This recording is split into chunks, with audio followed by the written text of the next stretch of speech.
یا وارث یا وارث یا وارث المدد۔ بسم اللہ الرحمن الرحیم۔ نحمدہ و نصلی علی رسولہ الکریم۔ میرات مسعودی کے حوالے سے سماعت فرمائیں۔ فلسفہ شہادت، فلسفہ جہاد و شہادت۔ رضا الہی کے لیے عملی طور پر کلمہ توحید و رسالت کی ترویج و اشاعت کے لیے بوقت ضرورت جسم و جان اور اولاد ان تمام کی قربانی پیش کر دیے کا نام جہاد ہے، اور راہ حق میں جام شہادت کو برضا و رغبت قبول کر لینے کا نام شہادت ہے۔ جہاد کا مقام میں عبادت۔ اللہ کی راہ میں جہاد کرنے والا جب تک جہاد سے لوٹ نہ آئے اس روزہ دار اور نمازی کی طرح ہے جو متواتر روزہ رکھے اور نماز پڑھے۔ بحوالہ ترمذی باب فضائل جہاد۔ مجاہد کا ہر عمل عبادت ہے۔ حضور صلی اللہ علیہ وسلم کا ارشاد گرامی ہے، صحابہ نے پوچھا یا رسول اللہ صلی اللہ علیہ وسلم کون سا عمل سب سے افضل ہے؟ تو ایمان باللہ اور ایمان بالرسول کے بعد فرمایا جہاد کا عمل کا کوہان ہے۔ مطلب یہ ہے کہ مجاہد اسلام جب راہ خدا میں نکلتا ہے تو اس کا سونا جاگنا اٹھنا بیٹھنا سب عبادت میں شمار ہے، یہاں تک کہ اگر مجاہد کا گھوڑا اسی میں بدھا گھاس چرنے کے لیے نکلتا ہے تو اس پر مجاہد کے لیے نیکیاں لکھی جاتی ہیں۔ خدا کے راستے کا غازی اللہ کی رضا کے لیے جب اپنا سر کٹا دیتا ہے تو وہ کتنا ہی بڑا پاپی ہو، ابر کرم کے چھینٹے اس کے تمام گناہوں کو دھو دیتے ہیں اور اعمال بد کی گندگیاں اس کے لہو کی گرمی سے مٹ جاتی ہے۔ بحوالہ ترمذی خدا کی راہ میں قتل ہونا تمام گناہوں کو مٹا دیتا ہے۔ حضرت جبرائیل علیہ السلام نے فرمایا قرض کے علاوہ اور شہید کی یہ شان ہوگی کہ ان کے تر و تازہ زخم سے مشک و عنبر کی خوشبو پھوٹ رہی ہوگی۔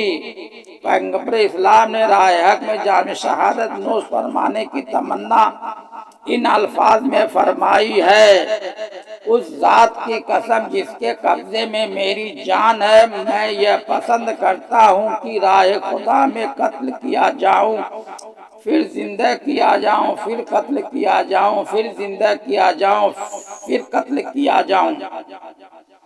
اور جب بندہ جان عزیز کو دنیا کے عیش و عشرت کو چھوڑ کر مالک الملک کے حوالے کر دیتا اور روح کف سے عنصری سے پرواز کر جاتی ہے تو رب کائنات اس کو حیات دائمی غیر شعوری زندگی عطا فرما دیتا ہے۔ ارشاد باری ہے، اور وہ لوگ جو اللہ کی راہ میں مارے گئے ہرگز انہیں مردہ خیال نہ کرنا، اپنے رب کے پاس زندہ ہیں، روزی پاتے ہیں، شاد ہیں، اس پر اللہ نے انہیں اپنے فضل سے دیا ہے۔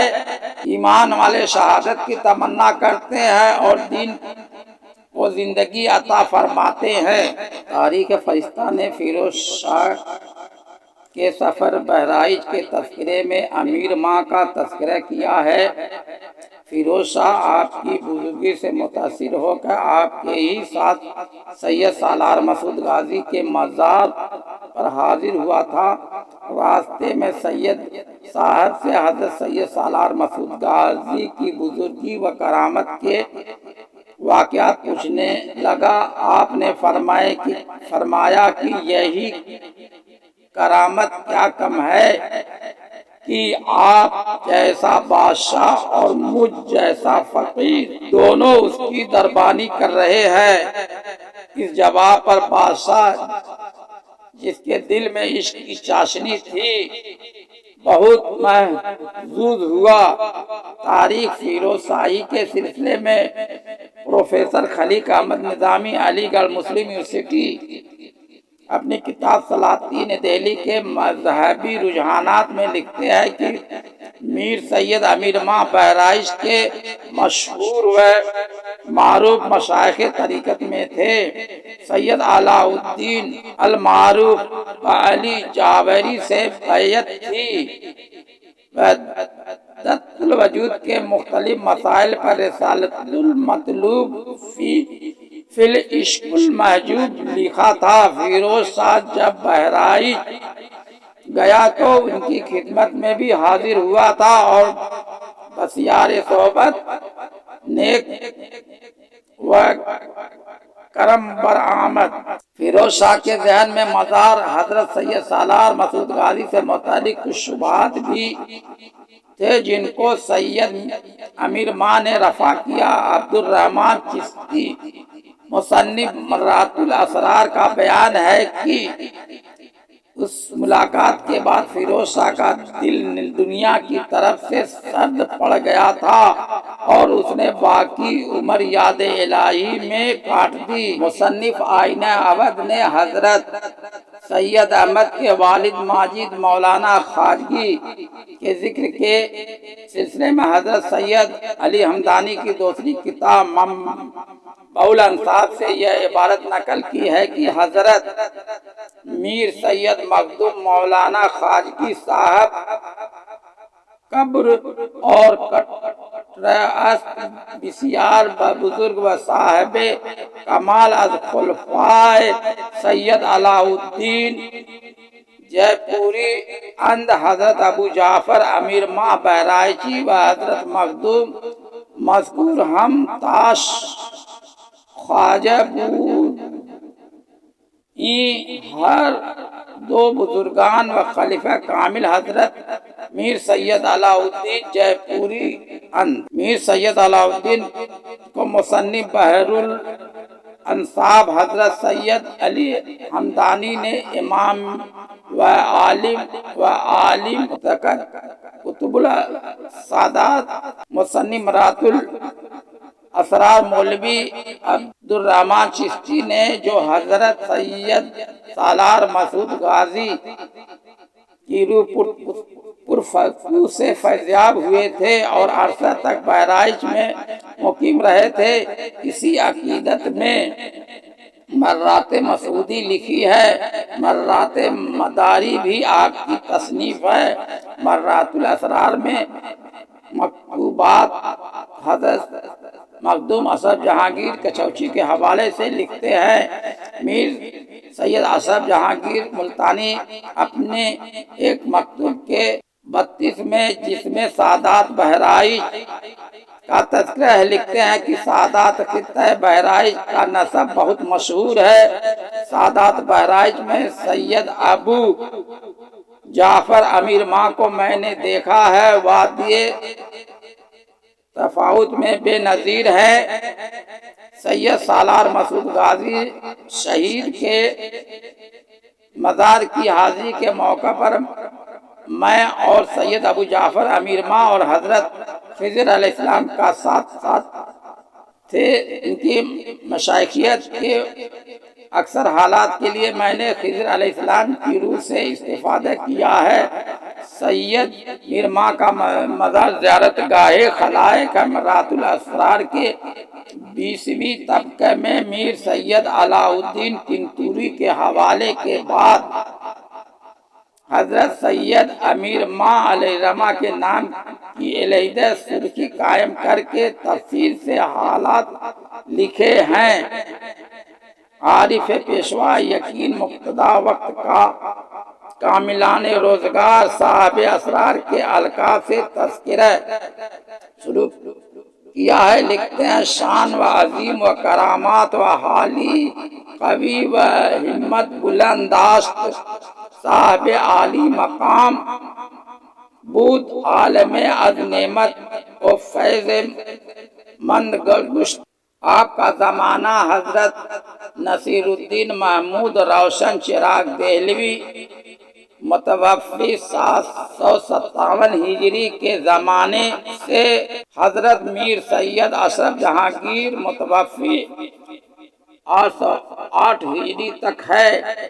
خزینۃ الاصفیاء کے مصنف مفتی غلام سرور لاہوری نے بھی معرج الولایت کے حوالے سے حالات لکھے ہیں۔ تاریخ آئین ابد کے مصنف مولانا شاہ ابو الحسن قطبی الحسامی مانک پوری نے افسران مشنری کے ساتھ اپنی ملازمت کے دوران سفر کیا۔ خود 1875 عیسوی میں بہرائچ آئے اور یہاں کے لوگوں سے مل کر تحقیقات کر کے ایک پورے باب میں اس کی تصنیفات لکھی ہیں، اس کو ہم یہاں نقل کرتے ہیں۔ ہلاکو خاں کے ہنگامہ بغداد سے پریشان ہو کر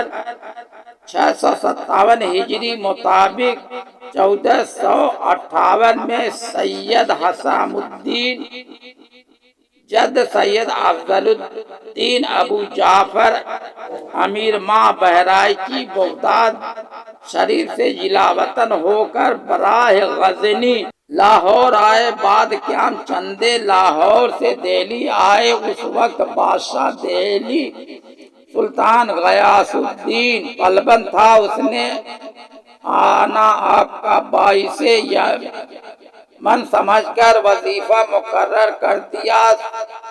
743 ہجری میں جب محمد شاہ تغلق نے دہلی کو ویران کر کے دیوگڑھ، دولت آباد، دکن لے جانا چاہا، اس وقت سید نظام الدین ولد ماجد حضرت کے وہاں نہ گئے اور جانب ابد متوجہ ہوئے۔ 744 ہجری میں سواد مقام بہرائچ پسند مزاج ہوا اور طرح اقامت ڈالی۔ 754 میں جب فیروز شاہ تغلق سفر بنگالہ سے وارد بہرائچ ہوا تو سید افضل الدین ابو جعفر امیر ماں کا معتقد ہو کر چند دیہات واسطے صرف خانقاہ کے عطا و معاف کیے۔ ان کے بیٹے سید تاج الدین، ان کے سید مسعود اور ان کے سید احمد اللہ، ان کے سید محمود، ان کے سید مبارک، ان کے سید ناصر الدین، ان کے سید نظام الدین، ان کے سید رکن الدین، ان کے سید علاء الدین، ان کے سید غلام حسین، ان کے سید غلام رسول، اس وقت تک سب لوگ محیِ سنت آبائی کے رہ کر طریقہ رشد و ہدایت جاری رکھتے تھے اور اہتمام اعراض کا کرتے رہے۔ جب ان کے بیٹے سید غلام حسین ثانی ہوئے، ان کو ویسا فضل و کمال حاصل نہ تھا، وہ طریقہ آبائی رشد و ارشاد ضعیف ہو گیا۔ اس کے دو پسر غلام محمد و غلام رسول ثانی یہ معاصر تھے۔ نواز شجاع الدولہ بہادر کے بعد صلح بکسر کے جب صلح نامہ کو گورنمنٹ انگلیشیا سے ہوا تو نواب محمود ذکر نے حکم ضبطی المعافیات صوبہ اودھ کا صادر کیا۔ یہ دونوں بھائی بطمع بحالی معافی بہ تبدیل مذہب آبائی پابند مذہب امامیہ ہو گئے۔ اس قدر فائدہ تبدیل مذہب سے ہوا کہ نصف معافی بحال اور نصف ضبط ہو گئی۔ اس وقت سے بجائے اعراض کے تعزیہ داری کرنے لگے۔ خاندانی شجرہ کے بعد سید صاحب کے روحانی شجرہ کو جو سہروردیہ تھا